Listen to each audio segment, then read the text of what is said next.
The broadcast is now starting. All attendees are in listen-only mode.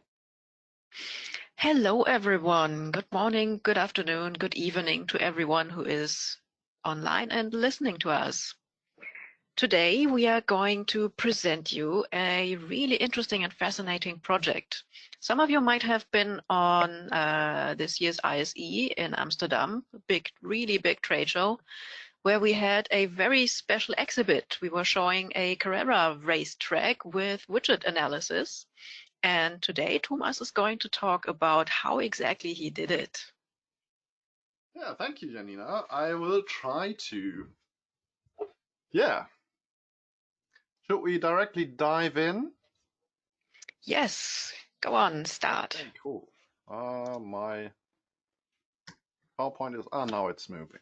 So what is the webinar content? So we will look into the manager application, Pandora's Box manager application, of course, and we will have a look at the mapping and the tracking, the info screens, what is around for informations, live cams and mini projectors. We will have a look at Racetrack Sequence, SlideShow Sequence, live cam sequence, so all the sequences. There are some more. I don't dive in too much into that. We'll see, and you always are welcome to put some questions in, of course. And heading on with the two widget applications, that's the first hint of the setup. The tracking widget with controls, nodes, scripts, and variables, and the registration widget, how the registration is working, how the photos are working, variables and database. And finally, we will have some workflow analysis, and as a timely matter, we may have a little questionnaire about which direction we go there, but we'll see when we hit that point. Yeah, that's it about the contents.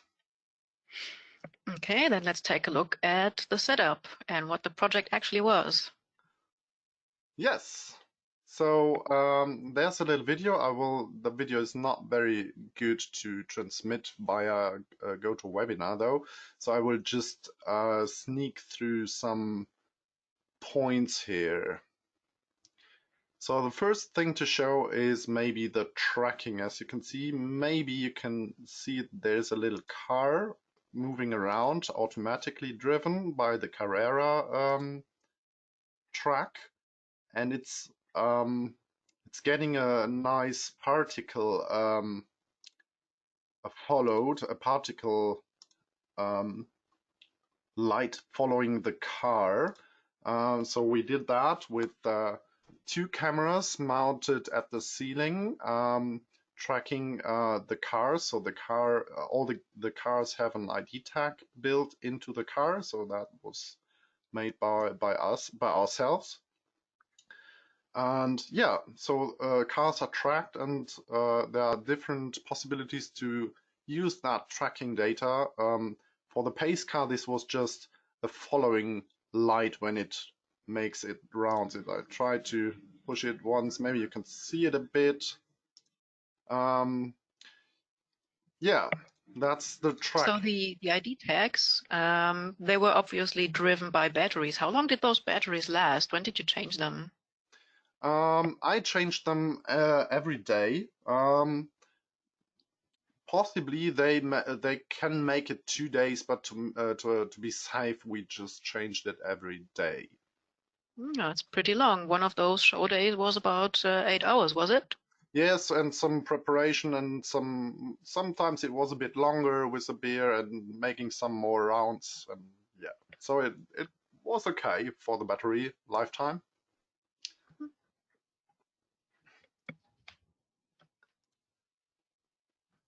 Yes. So next, what's the next point to go to? We could see a couple of screens. Exactly those. What exactly are those? So yeah, we have two screens, or two kind of simulated screens here, and some real mini projectors built in that building here, and on the other side too here. So there's also, can we see that somehow? Yes.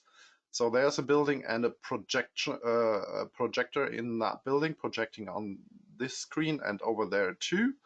And this is fed by 3 live cams. They are not really visible here, so there you can see one of them. So there are 3 of those cameras around the table, and the tracking system is also used to switch those cameras to follow a certain car. So when the pace car goes around, it will hit some non-visual boxes here for the tracking system, and if you hit that box, this camera will be turned on the screen. So the car moves on, passing that camera, hitting the next box, and this camera then will be shown on those screens. And a little ticker at the bottom which displays the 10 best times. Okay, that is pretty cool. How did you start the races? Oh, there is, let me, there you can see this big red button there. So this button initiates the start of a race. So when every participant is holding the controller for the car, you hit that button and this will start the race. So there's a communication from the widget. Of course, this button is plugged to the widget via fidget devices, and when the button is pressed, it will give the command to start a race in the Carrera track. Ah, that is pretty cool. What we also did is a pretty awesome competition. So we registered all the users that were using the Carrera track, and we were actually awarding something, which is a widget license, was it? Yeah. And the registration system was not connected to the general app thingy where you could just scan someone's badge. What was that? Yeah, so we were not allowed to use that. Make it maybe difficult though. So we had to do a manual registration. So we had a widget on a tablet. It was a Surface tablet. I used the Windows system to have better connection and communication possibilities to our Pandora's Box system, to share pictures and things like that. So this was the main goal was to collect user data, of course, and so that's what we need the registration for, and we have to put the times for each participant to a unique name, of course, so to know who is the winner and to call him in the end of the day, and yeah, to be sure who is set the best time. That's about the registration. I think that's a good general overview. Yeah. Let's take a look at the mapping first. Yeah, or the setup in whole. So what did we use for computers? So there's the first thing here already. We use a dual server for 2 Christie 1200 1920 by 1200 resolution projectors to map the table. So it's a soft edge setup. So there's the soft edge was kind of the size of this lake here in this example for the texture. So we used that texture, made some warpings to adjust it correctly and to fit it on the table.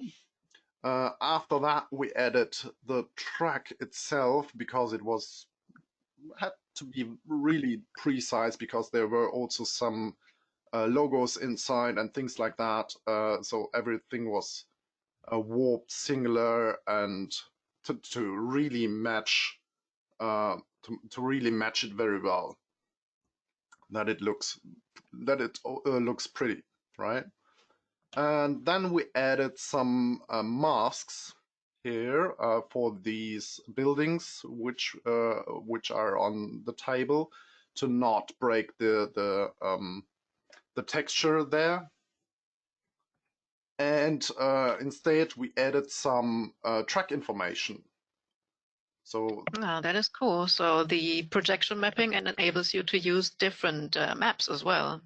Yes, we did so. So every initialization, every start of a race changed the mapping. So we had, I think, 6 or 7 different textures. So we decided to put one race in Germany, next in France, and so on. So we had different textures. So we switched them every race, which gives a new look on something there. Well, and finally we added also some starting lights. So if the participants concentrate on the start here, we added some lights here to initiate the race start. And that was it about the mapping and the dual server. That was its only purpose, to project these information. Oh, very cool. So the next thing that we had was all the info screens around, where we had the results. Yeah, exactly that one. That's not the result screen, that's the advert screen, let's say. So how does it work? So it was a bit of explanation that you have to register and what you can win and things like that. We will look into that a bit deeper later. That's just for an overview. So we use the quad server, 2 of those outputs, outputting UHD resolution, and one was doing that side, and at the back of this monitor there was a second monitor, and this one was doing a live leaderboard and timings and also starting lights. So if the race is initiated, it changed to starting lights and had some huge start information so everybody can follow very good. Okay, and the last thing, those little screens on the track, they were also fed by Pandora's box, right? That's correct. So the other 2 outputs of the quad server, they were connected to these 2 little projectors on the table with the small resolution 1280 by 800, and yeah, also driven by this quad server. So the information on these little screens is the live picture, of course, and it followed the car and the leaderboard, which was a ticker or a scrolling text at the bottom of that screen.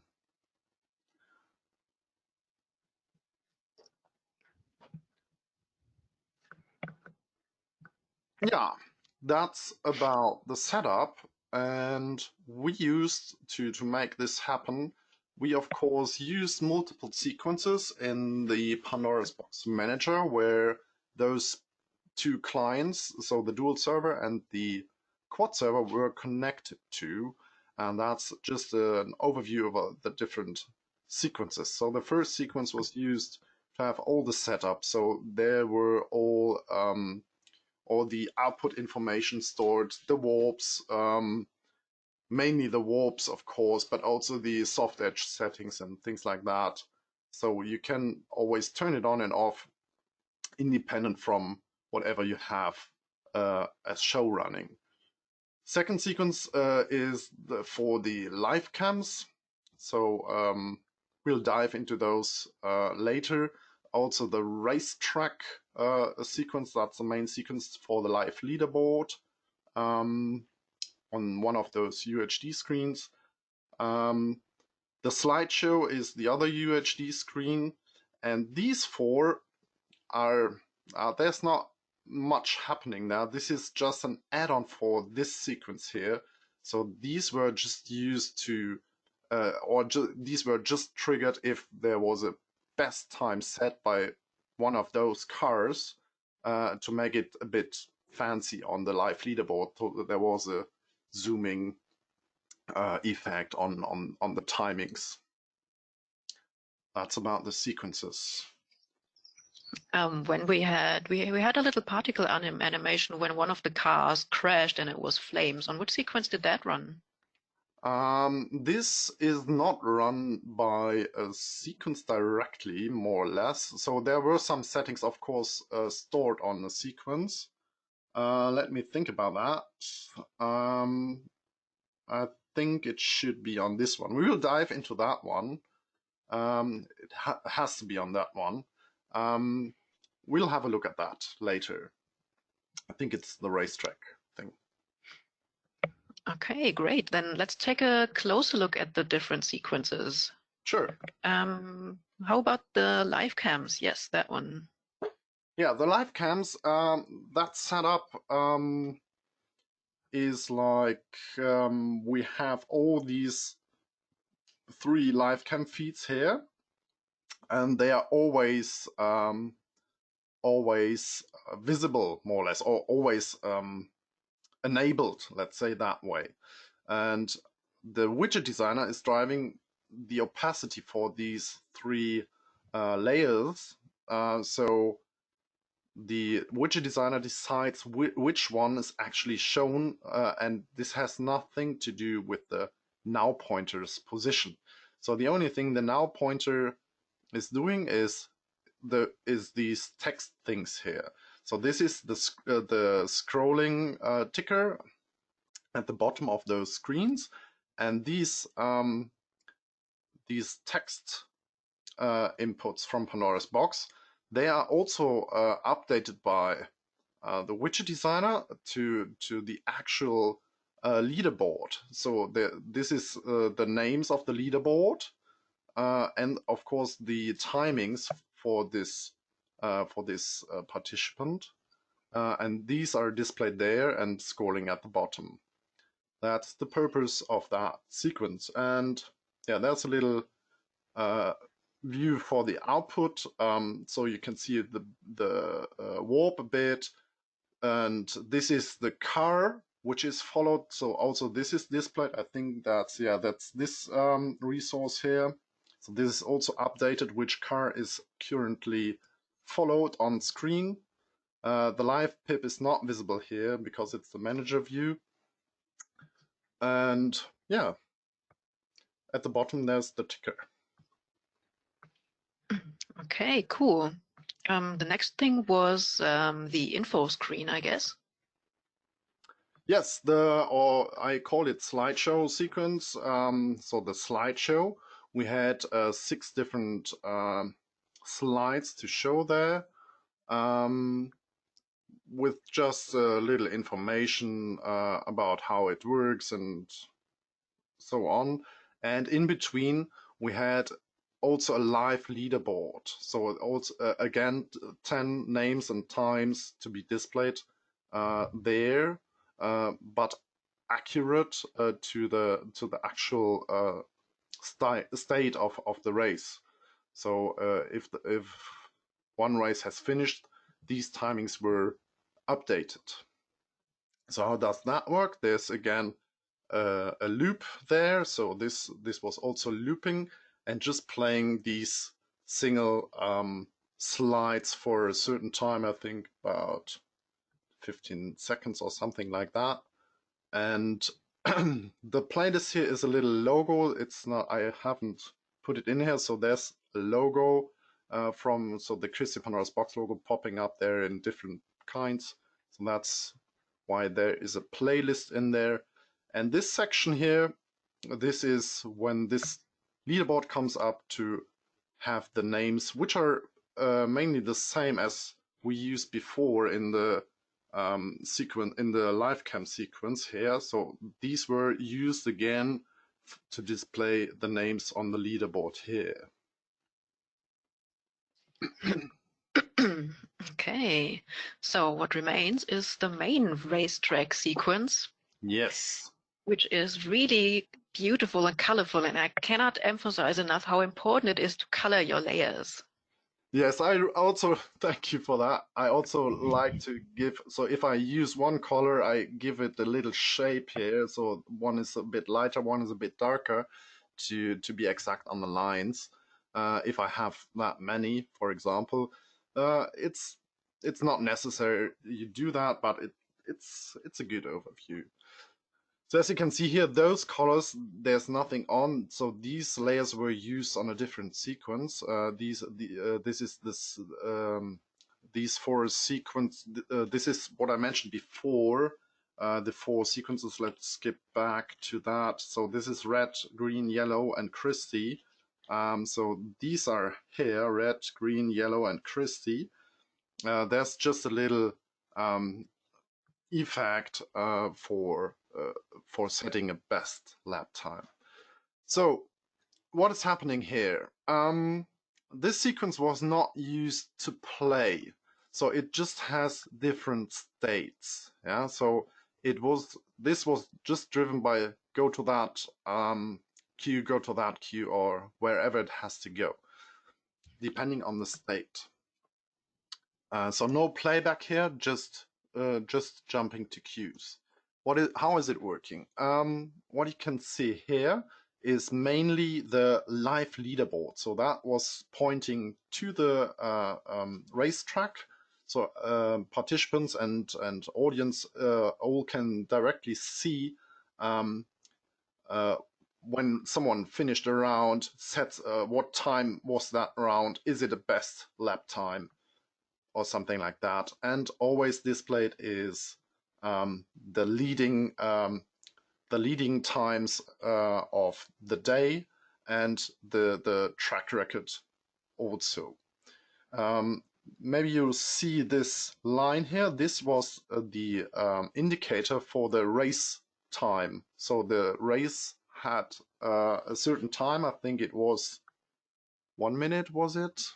I think so too, but I'm not sure. I think it was 1 minute. So this bar filled up in 1 minute, and when it reaches the right side, the race was over. And this was indicated by I forgot to mention that. I can do now by a big red light which goes over the whole screen, and also some text, I think, which says race over, so projected on the table. So this is what these are for, and what we have here is, well, all the labels, all the text inputs from Pandora's box here, which are updated very quickly. So as soon as a car crosses the finish line, this will initiate an update on these values here. So as you can see, there's the name of the participant. It was able to race with three people. So there you can maybe imagine just 2 more lines in between here for more participants. And there was a Christie car, so all the Christie members were allowed only to drive that car, to not influence the best times here.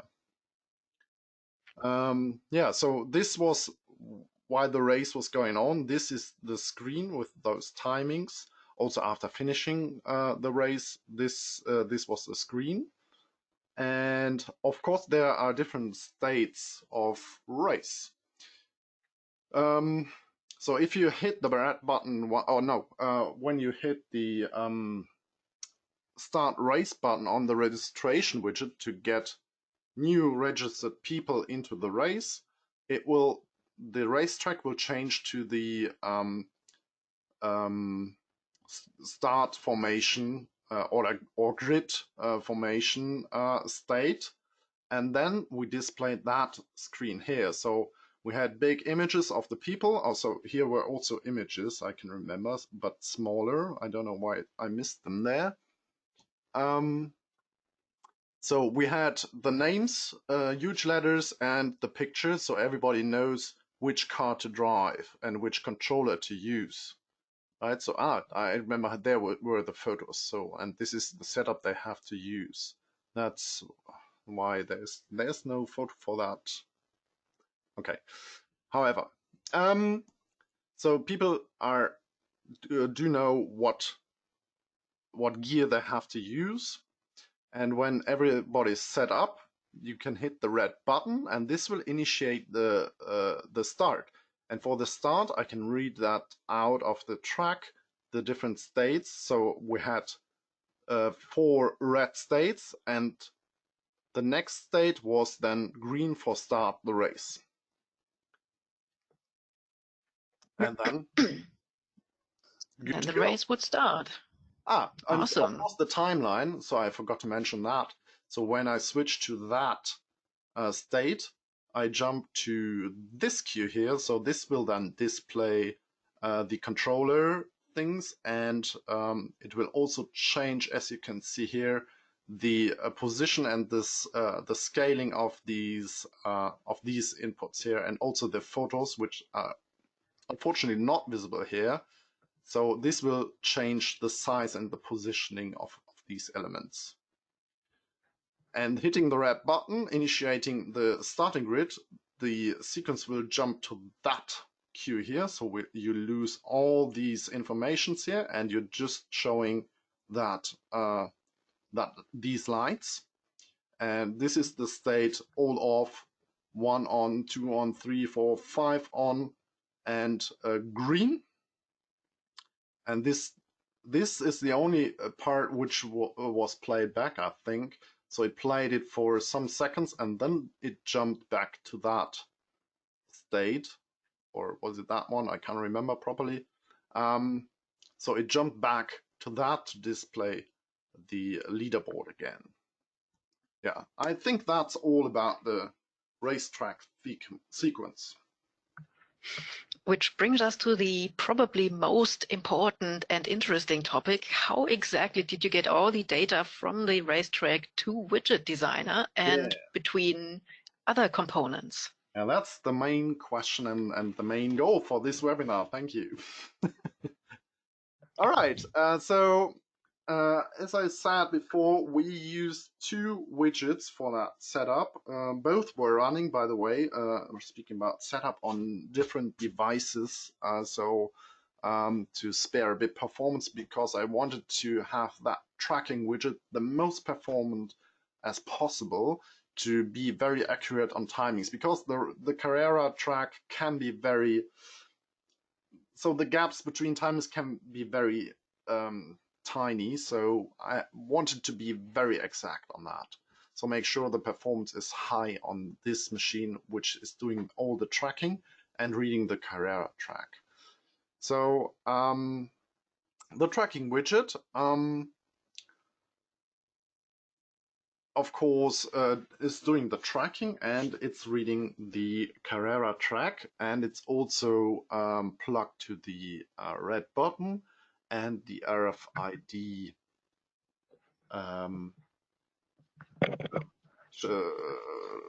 fidget, thanks, that was it, to change the camera settings. So there were just two pages there. The first page is about checking the key variables. If everything is running okay, we were able to set the race time. We didn't use that though, but after we finished racing for the hot timing, and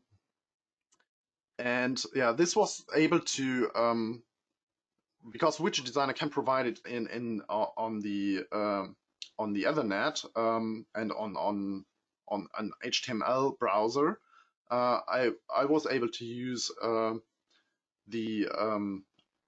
just the control, which is then connected to that Wi-Fi, to have instant access to these key features here, like stopping the communication or restarting the communication in case something happened.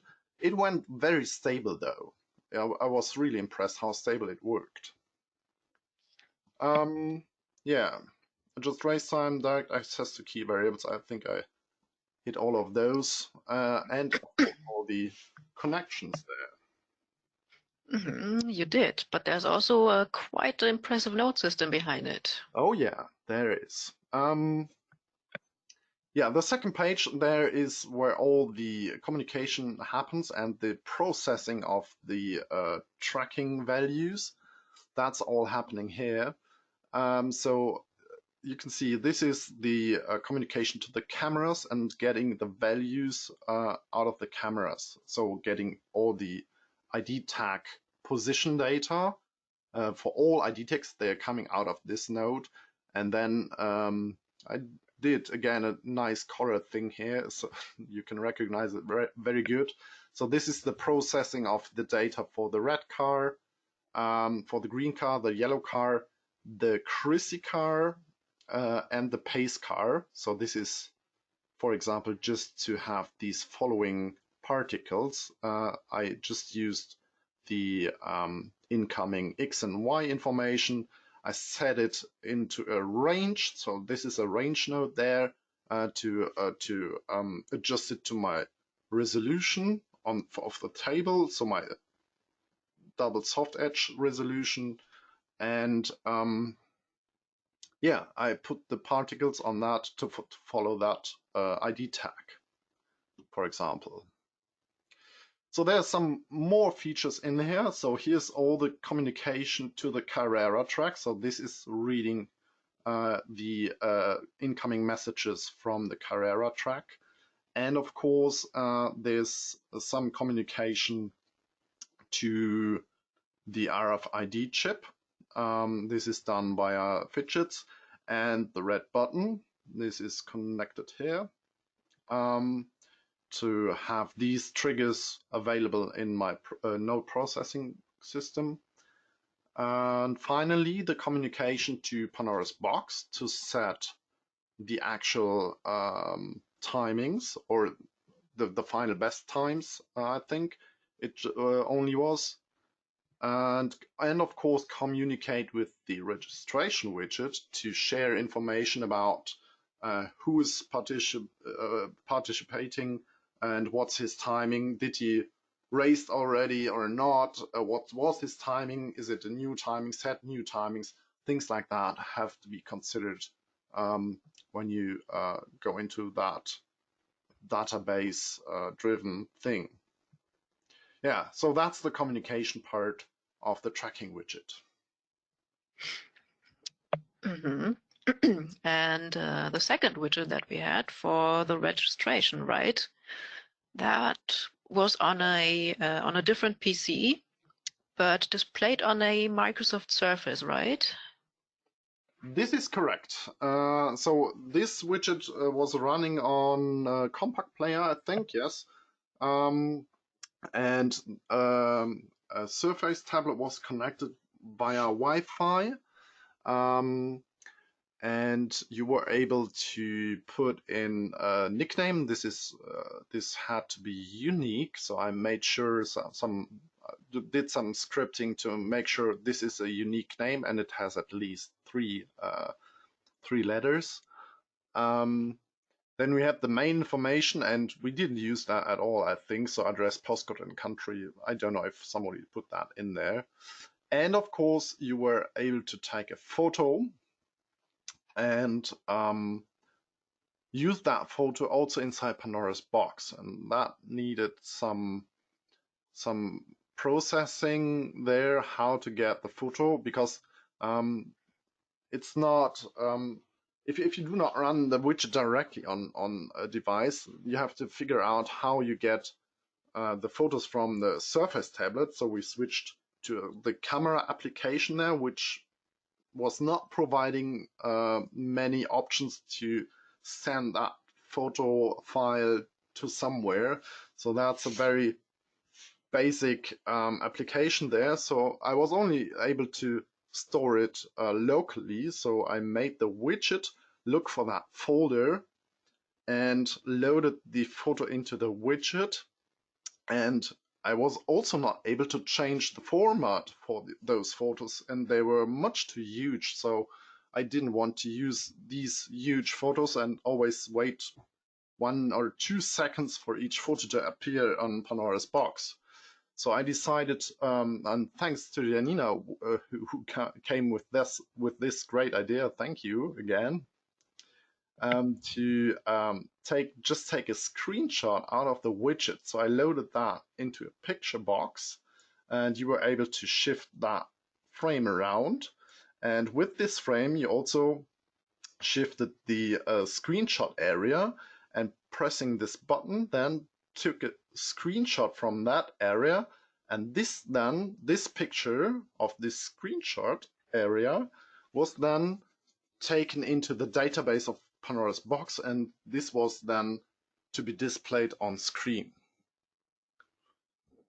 Yes, and after finishing all these registration, you push that register button, and this automatically put the new registrant to the race queue or the next race here. And this was the main button. If you hit that button, this will, first thing, it will send all these names to the actual races. No, these ones, sorry. So these are the actual races. So this, when the race was ready, so this was another variable you had to I had to share. Is the race still going on? Then you cannot use this button. But when the race has finished and you push that button, the next queue was pushed to the current race, and this information was shared with Pandora's box and the tracking widget. And also, if there were already existing timings and that, all these informations were shared. And what this button also did was to set the racetrack into the grid mode. And of course, Pandora's box and everything what comes with it was then in grid mode, waiting for the red button to be pushed and start the race. Mm-hmm. But you didn't always have to enter new registration information. You could just change or recall something, right? Yeah, sure. That was another some days I put effort into that registration widget to make this database. So it was all about this database. So one JSON file which has everything in it. All the information for every registrant. So you can there were some pages available on this widget, and the edit driver section, you were able to edit profiles. So you were able to search the database, also search for categories, and then you can choose the name you want to edit, and then it all was written back again into these input boxes. You can edit it and then update those things. Happen from time to time because some people, they are about their data, so they put in wrong data and then they did it best time, and then they thought, maybe I give my correct data so Christie can phone me to get me the jacket I win, something like that. So that happened from time to time. So you also were able to change the photo or something like that. So all these information were editable. That was also the reason for us not to give that tablet out of hands, so that people do not edit somebody else's things, right? Mm-hmm. Indeed. Yeah, so the short about the config, there's not much in the config screen. This is there are some nodes which process, for example, this drop-down box. So there's a script what happens if I push something on that drop-down box, start the communication with the other widgets and things like that, and getting information from the other widget back into the system here. Now, what these nodes are for, and finally the watch folder option to process the images from the surface. That was it. about that. That's cool. I just realized that I jumped over the scripting section of the last one. So let's check out the scripting from the registration and then go back to the tracking widget. I like that. I like that. If we have to, let's have a look how much I can put in there. But yeah, for registration widget scripts, I just took some photos of the scripting area of the registration widget. So the programming is mainly based on macros and functions. So this is the main, or these are the key elements of this widget, right? So the node system is not much. Everything more or less is in these scripts here. So let's see, new race. This is a macro which is behind the button to start the race. This one here. And so there is the information, push the data to current race. Let's and move everybody up. So if there is a queue in there, so there were always 3 participants able for next race and upcoming race. Behind that, because I didn't know how many people will register, behind there is a wait list. So all this wait list has to be updated and everybody has to be pushed forward, right? So that's behind that script here. This one, for example, write best time. This is the main thing to update best times into the database, for example. And what else do we have? Add driver. This is the registration part here, how this works. Yeah, we can dive into that deeper later, just to give you a quick overview over that section and talking about that. Have a short look on the variable list. So here, the driver list, this is the main, this is the main variable here, and this is this driver data. Oh, sorry, I don't have to click there. The driver data, that's it, and it's not visible here because it's too large. So this is the main database.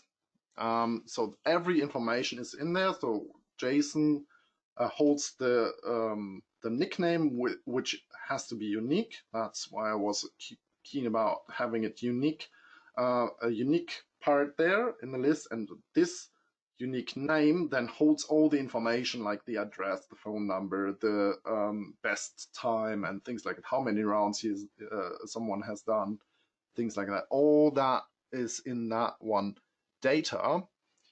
The great thing about JSON is there are cool options to import JSON files into Excel. So that is a really great thing to do. So I was able to provide this database with all these timings, daily based. So because there was a registration thing and the best time, date, and everything in that list. So I was able to provide that to my managers, and they had very easy way to find out who's daily best or who's best for overall and things like that. Yeah, that's about the variables. There's just one last question that just came to my mind. You did have a widget running on a compact player and accessing that on a Microsoft Surface, but it's possible to run a widget on the Surface directly. It is, yes, if you plug the dongle somehow. Oh yeah, that's right. That could happen over a network drive, for example. There are solutions for sharing dongle licenses over network or just adapters. But in principle, you could use the Surface for running Widget Designer. This is correct. And you also, if you don't have to use license features, of course you can use widget on the Surface like without any dongle. right? Exactly, the free it's, version. The free version, yes. What did I say? Don't care. Sorry. Yeah. The one without license. No. So going back to tracking widget scripts, I can fly through that quickly if you're okay. Yes, please. Cool. So also this, there's one part is the node system, which we had a short look at already, and the other part is also the scripting part. So also in this widget is much scripting because the communication with the carrier track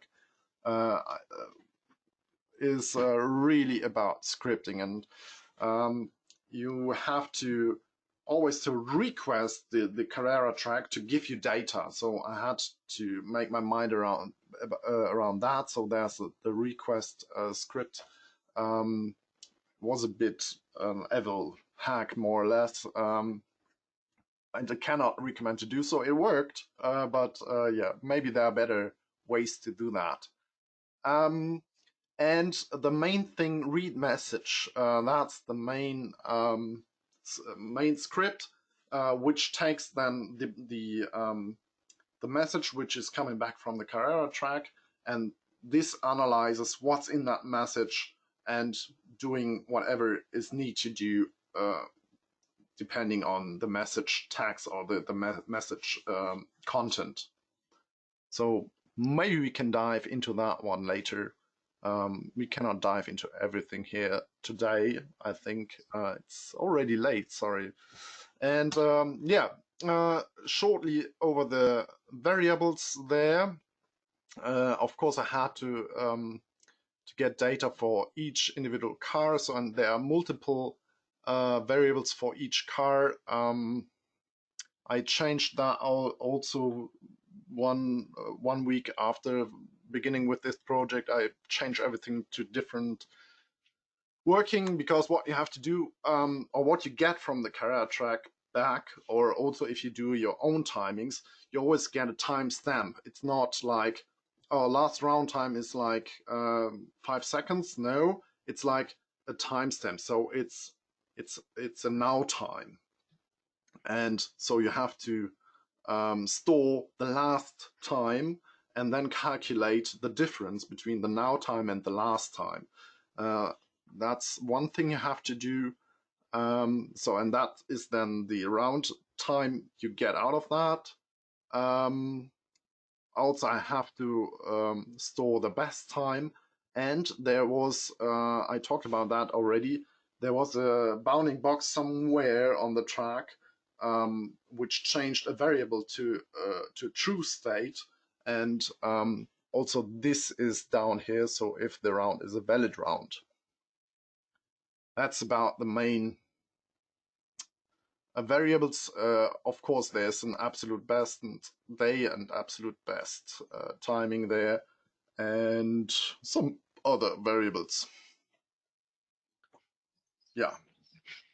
There's just one last thing. How did you manage the communication between the two widget designers? I mean, they were exchanging information. Sure. This is based on a TCP communication. I think the remoting is the keyword, so I remoted into each one. So use the remote tool on the sending part. Or is it other way? No, it's that way, all right? So I use the remote tool to send and receive it via the TCP input. So like here, so I get the message and I use that message from the other widget to share these information. Is something true? What's the best time? Please write it into the main database and things like that.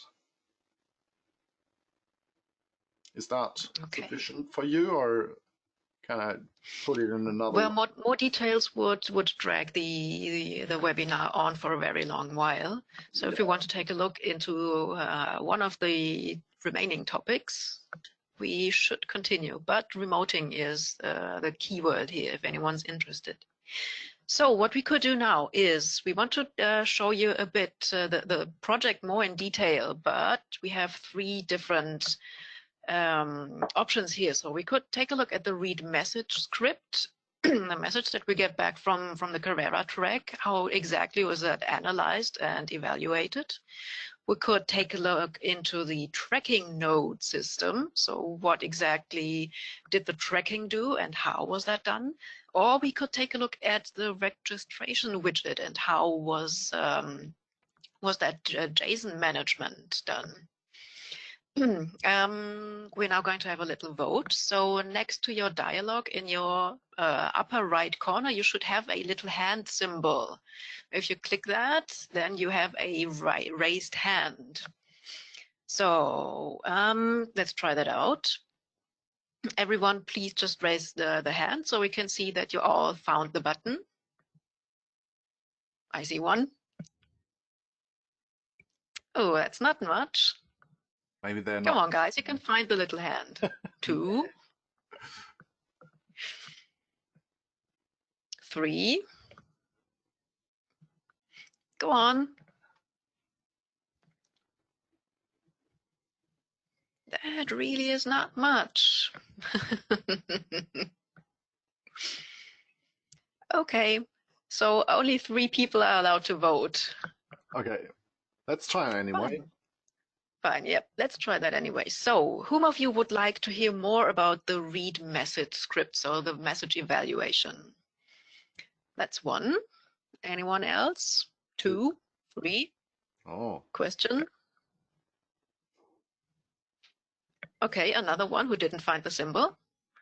Okay, let's take that for 4. Mm-hmm. Who would like to know more about the tracking node system? 1, 2, 3, 4. If you vote for 2 things, we only have time for 1, unfortunately. So if you vote for multiple things, it's not gonna make it. Okay, so that's only 3. And is anyone who would like to know, wait a moment, reset. Anyone who would like to know more about the registration?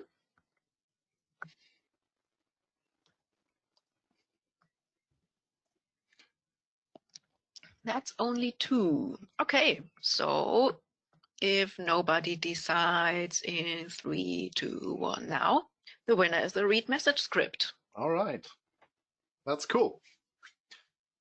Perfect. Okay, let's dive a bit into that one. Therefore, I can change my screen a bit. So there you can see a bit more. Let's make it a bit larger. So this is actually the tracking widget. That's how it looks.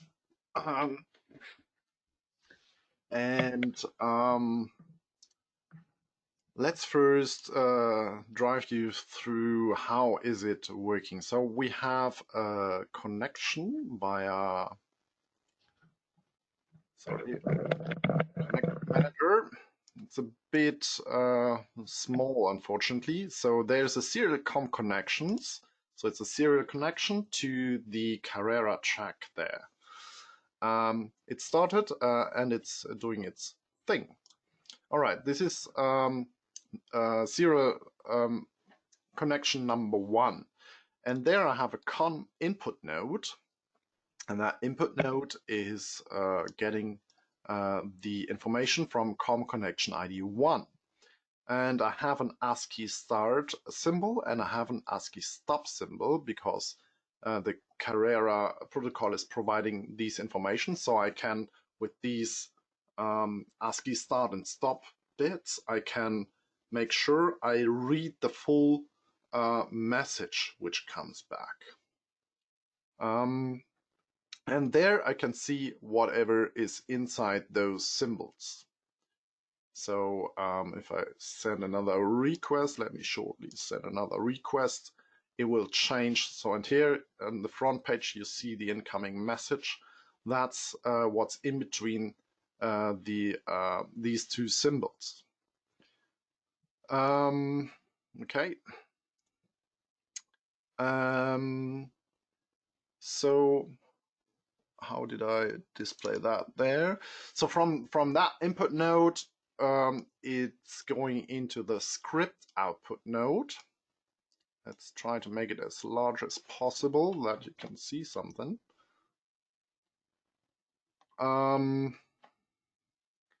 So I start every script, I start with a debug message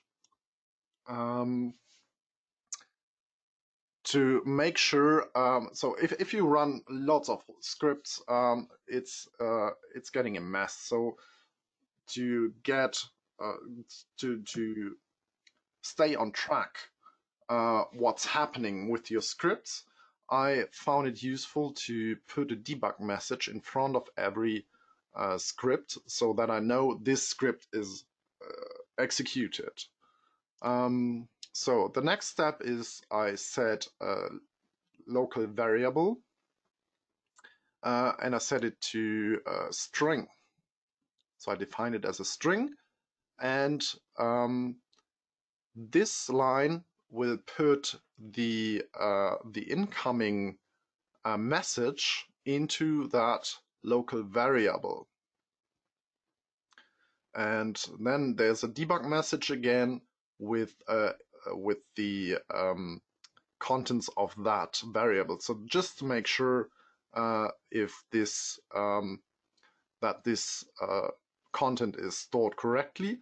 And the next line, this is putting the incoming message into that label here, just for display. And then at the end of that script, there I will start the read message macro, and I will provide incoming the incoming variable. So that's the content of the incoming message, and I process it at the very same time directly. So I encode it to bytes. And the second variable, and the second I also put that variable in there to provide the whole message without encoding to that macro here. So these values will be sent to that macro. Let's have a look into that macro. Read message. There we go. So starting again with the debug message, so that I know that my read message is executed. The first thing, I set a new variable. I called it decimal, incoming decimal. So, and I used the incoming encoded. That's how the first value sent from here is called in that macro. So this first thing, incoming encoded to bytes, I named it incoming encoded. So now I use that variable name here, and I put these single values into a list and make a copy out of it. That's maybe some stuff for another webinar. Why I have actually to use covered that in a webinar. Oh, you have already. That's nice to hear. Yeah, So which one is it? It's the list in JSON webinar, where you can also learn a bit more about this encode and decode bytes option. Ooh, so that's then if you are interested in that one, that's a great and useful information. You can go for Janina's webinar there. Great. So I don't have to dive into that too deep. Thanks, Janina. So the encoded thing is now in a list which is called incoming decoded. So the next thing is calculate correct value per bit. So, and there's for next, what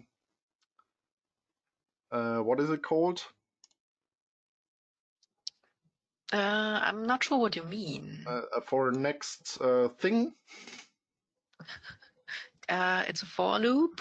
A loop. Or Yeah, do you mean iteration? a for loop. No, I wanted to say thank you, Janina. So the next thing is a for loop here. So I go through all the list items here. Because I'm start from null, I have to degrade it by 1. And what am I doing there? I take the value 48 down. Why am I doing this? So this is how to explain it. This value is an ASCII code, and if you go for the ASCII table, I have some here somewhere. Where was it? Where did I put it?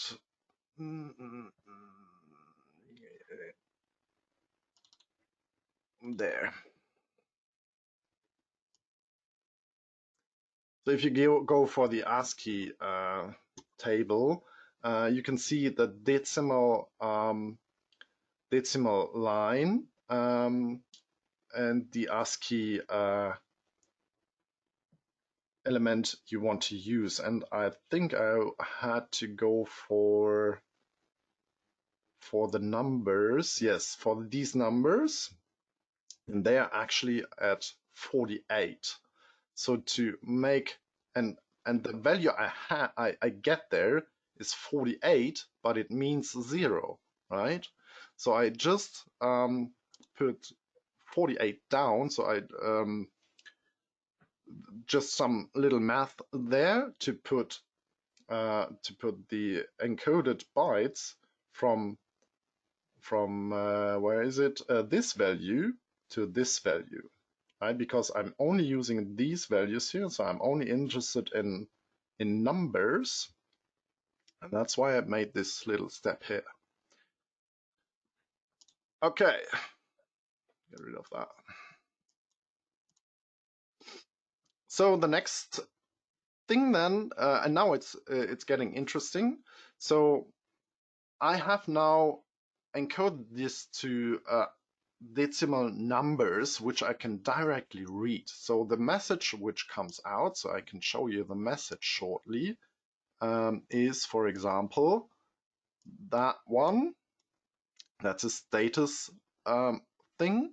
And if a car crosses the finish line, let me show you that shortly. Maybe you can see it here. So everyone who has switched off webcam images, now it's the time to re-implement the webcam images because Thomas is showing something. Yes, the race car. So it crossed the line. Maybe you heard a little beep, and when I ask for the message again, now you can see that there is a different message there, and it starts with a 3. Let's keep that in mind. So 3 at the start means it's car number 3. Use car number 3 this time. But what am I doing next? So I created a switch case, and taking that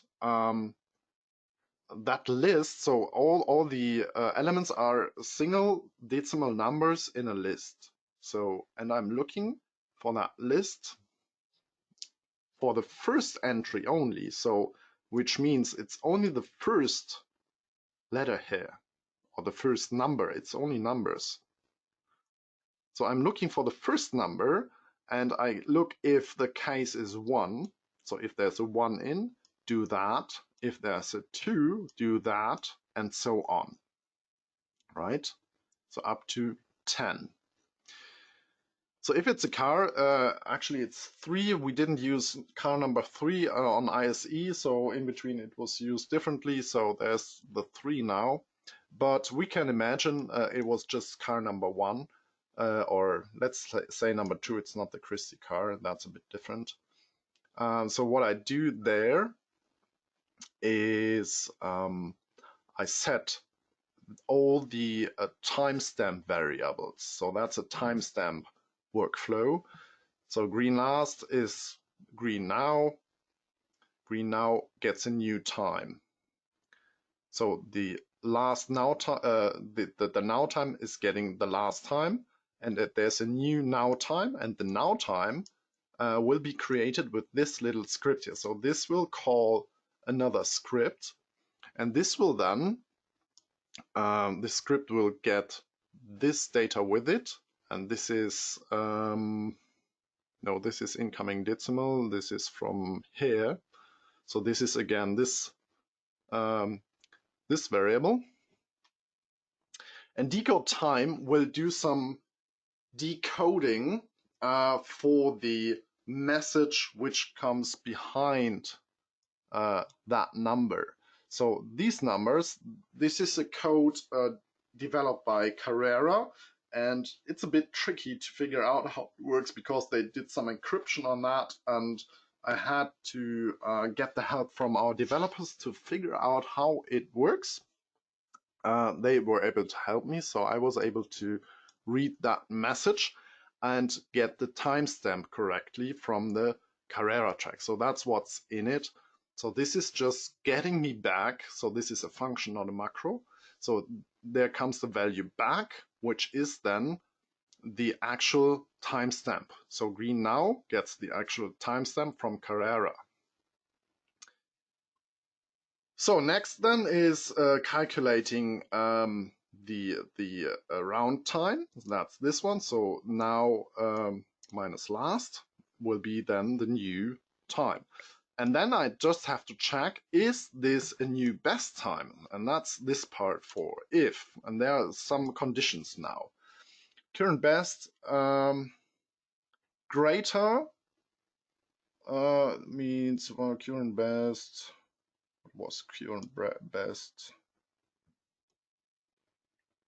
Current best.